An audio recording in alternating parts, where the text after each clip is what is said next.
मैंने नीतीश जी से साफ कह दिया कि देखिए, आपको जाति जनगणना बिहार में करनी पड़ेगी, हम आपको छूट नहीं देंगे। मैं सिर्फ ये कह रहा हूं कि समय आ गया है कि हिंदुस्तान का एक एक्सरे हो जाए। ये हालत है बिहार की, थोड़ा सा दबाव पड़ता है और यू टर्न ले लेते हैं। बीजेपी नहीं चाहती कि इस देश का एक्सरे हो, डरते हैं एक्सरे से। दूध का दूध, पानी का पानी हो जाएगा, और बीजेपी ने उन्हें रास्ता निकलने का रास्ता दे दिया और नीतीश जी उस रास्ते पे निकल गए। सामाजिक न्याय देने की जिम्मेदारी बिहार में हमारे गठबंधन की है, नीतीश जी की यहां कोई जरूरत नहीं है।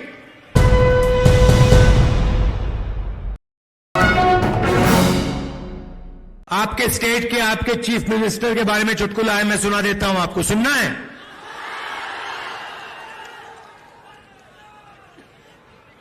तो आपके चीफ मिनिस्टर गवर्नर के यहां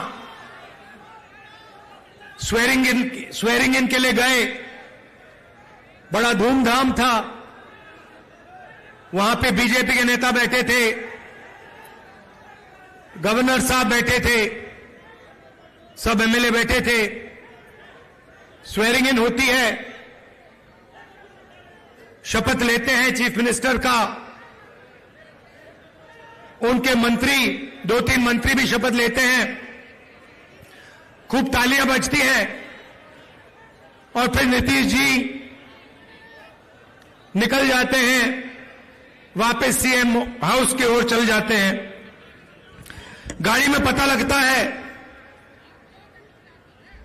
कि वो अपना शॉल गवर्नर के घर में छोड़ आए, तो ड्राइवर से कहते हैं, भैया चलो, वापस चलो, शॉल उठाना है। तो ड्राइवर गाड़ी घुमाता है, गवर्नर के घर आता है, नीतीश जी निकलते हैं, गवर्नर के पास जाते हैं, दरवाजा खोलते हैं, गवर्नर कहते हैं, भाई इतनी जल्दी वापस आ गए? तो ये हालत है बिहार की, थोड़ा सा दबाव पड़ता है और यू टर्न ले लेते हैं।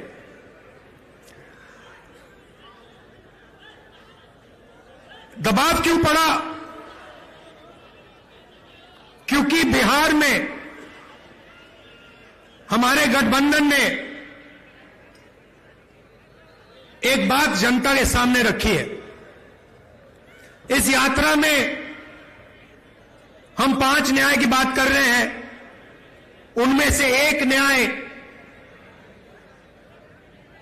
उसको आप सामाजिक न्याय कह दीजिए, उसको आप हिस्सेदारी कह दीजिए, उसको आप भागीदारी कह दीजिए, उसके बारे में हम काम कर रहे हैं। मैंने पहले भाषणों में कहा है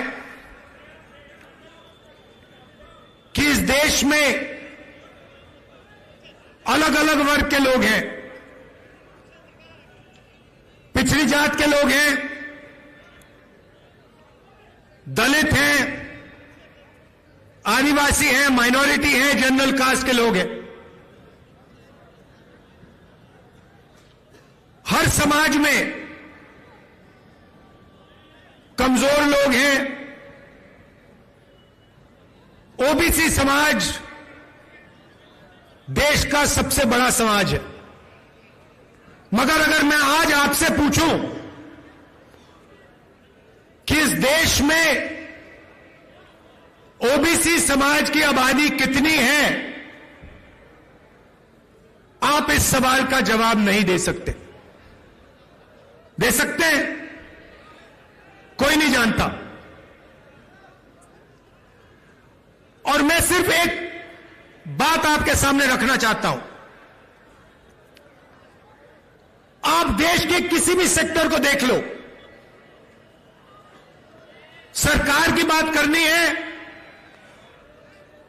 तो मैंने पिछले भाषणों में कहा, जो देश की सरकार को चलाते हैं 90 अफसर हैं, आईएएस के अफसर हैं, 90 में से 3 ओबीसी वर्ग से आते हैं। और अगर 90 अफसर पूरे के पूरे बजट के बारे में निर्णय लेते हैं तो ये ओबीसी अफसर 100 रुपए में से 5 रुपए का निर्णय लेते हैं। तो सरकार में ना ओबीसी की, ना दलित की, ना आदिवासी की भागीदारी है। सरकार को छोड़िए, हिंदुस्तान की सबसे बड़ी 500 कंपनीज को देख लीजिए, उनकी लिस्ट निकालिए, उनके मालिकों के नाम पढ़िए,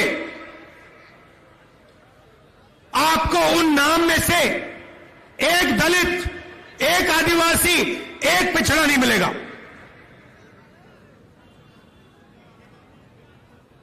मीडिया को देख लीजिए, अखबारों को देख लीजिए, टीवी को देख लीजिए, एक मालिक ओबीसी वर्ग, दलित वर्ग, आदिवासी वर्ग का आपको नहीं मिलेगा। रिपोर्टर मिल जाएंगे, उनको भी कोने में बैठा रखा है, जो उनके दिल में वो बोल नहीं पा रहे हैं। मगर सीनियर मैनेजमेंट में और मालिकों में आपको एक ओबीसी, एक दलित, एक आदिवासी नहीं मिल सकता।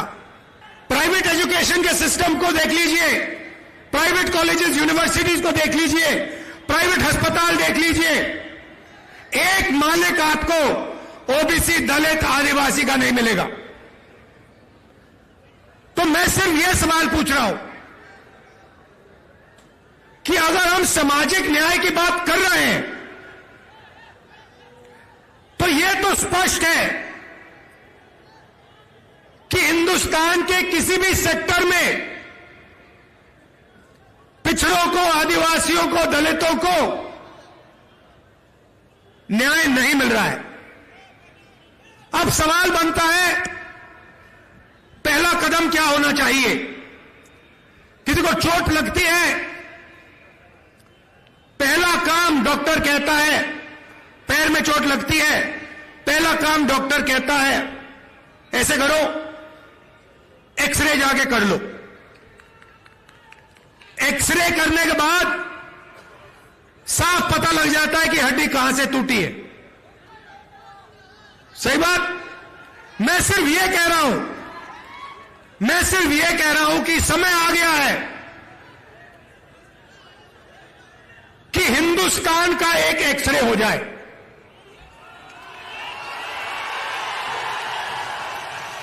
एक एक्सरे हो जाए, उसके बाद एमआरआई भी हो सकता है, मगर पहले एक एक्सरे हो जाए कि इस देश में किसकी कितनी आबादी है, लोगों की गिनती हो जाए। जनरल कास्ट के इतने लोग हैं, उसमें से अमीर इतने हैं, ओबीसी जात के इतने लोग हैं, उसमें से अमीर इतने हैं, गरीब इतने हैं, किसान इतने हैं, मजदूर इतने हैं, भूखे इतने हैं, आदिवासी के इतने लोग हैं, इसमें आदिवासियों में अलग ट्राइब्स के इतने इतने लोग हैं, दलित इतने हैं, इसमें दलितों में ये अलग लोग हैं, ये भूखे मर रहे हैं, ये मजदूरी कर रहे हैं, ये सड़क बना रहे हैं। बस मैं यही कह रहा हूं, सामाजिक न्याय का यही मतलब है, और सामाजिक न्याय का पहला कदम देश का एक्सरे करना है। अब बात बात समझिए, नीतीश जी कहां फंसे, मैं आपको बताता हूं।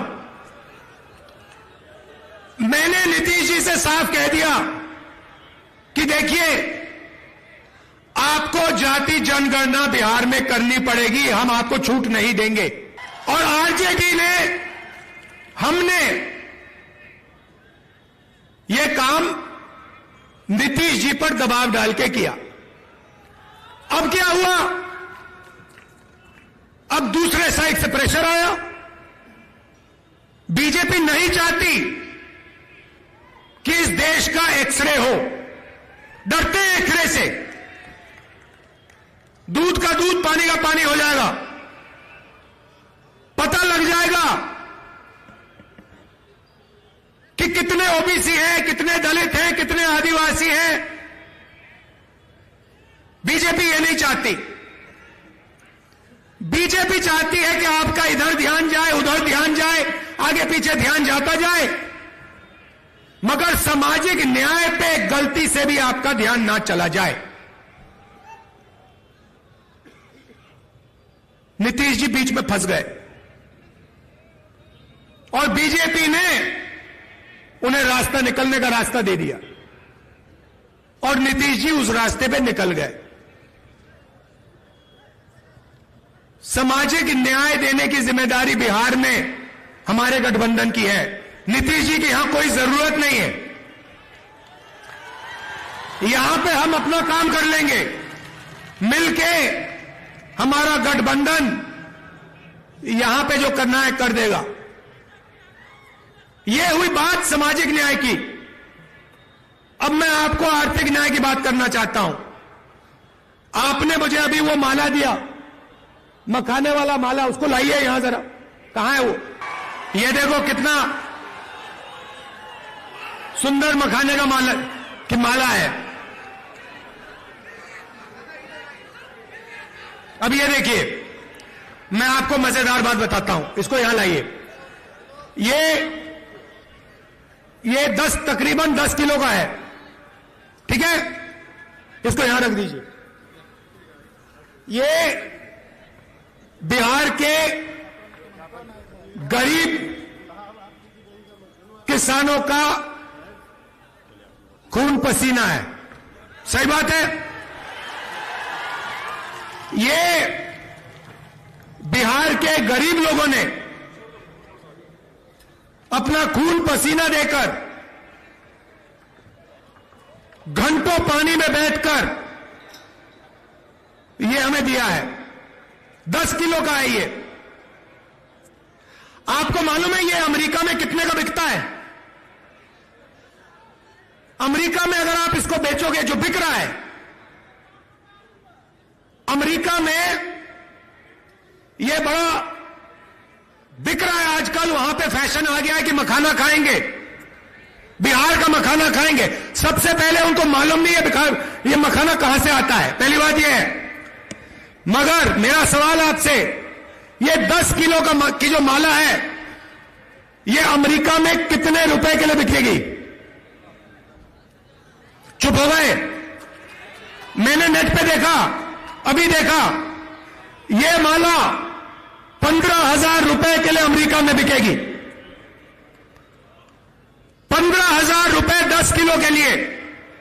अब मुझे बताओ, इसमें से 15,000 रुपए में से बिहार के किसान को कितना रुपया मिल रहा है? बिहार का किसान 250 रुपए किलो के बेच रहा है, मतलब 2,500 रुपए 10 किलो के लिए। ये 15,000 रुपए, गलती की मैंने, ये 15,000 रुपए 1 किलो का, मतलब ये माला अमेरिका में 1,50,000 रुपए के लिए जाएगा। गलती कर दी, सॉरी। 1,50,000 लाख रुपए के लिए ये अमेरिका में बिकता है, और यहां पे हमारे किसान को 250 रुपए प्रति किलो, 2,500 रुपए 10 किलो के लिए। मैं आपसे पूछना चाहता हूं, ये पैसा जा कहां रहा है? ये जा कहां रहा है? किसके हाथ में जा रहा है? ये किसान के हाथ में तो नहीं जा रहा ना।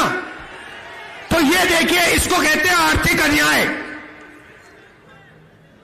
और ये हर चीज में हो रहा है। जो मैकेनिक गाड़ी बनाता है, जिसने इस माइक्रोफोन को आज सुबह ठीक किया, मोबाइल फोन को जो ठीक करता है, जूते बनाता है, टी शर्ट बनाता है, जो भी हाथ से काम करता है, उसके साथ हिंदुस्तान में भयंकर अन्याय हो रहा है। इसके बारे में कोई बोल नहीं रहा। मैंने आपको बोला कि 10 किलो की माला अमेरिका में 1,50,000 रुपए के लिए बिक रही है। आप हैरान हो गए। 1,50,000 रुपए ये पड़ा हुआ है हमारे सामने। इसमें से 2-3 हजार रुपए किसान के जेब में जा रहे हैं। क्या ये अन्याय नहीं है? सबसे बड़ा अन्याय है। तो जब हम आर्थिक न्याय की बात करते हैं, हम चाहते हैं कि अगर ये 1,50,000 रुपए की माला है, तो कम से कम 30-40 हजार रुपए तो किसान के हाथ जाए। अगर मैकेनिक काम कर रहा है, मोबाइल फोन को कोई ठीक कर रहा है, खेत में काम कर रहा है, उसको अपनी मेहनत का सही फल तो मिले। और जहां भी देखो हिंदुस्तान में, मैंने छोटा सा उदाहरण दिया आपको, जहां भी देखो जो गरीब है, कमजोर है, हाथ से काम करता है, उसको अपनी तपस्या का फल नहीं मिलता देश में। तो ये 2 बातें मैं आपसे कहना चाहता था।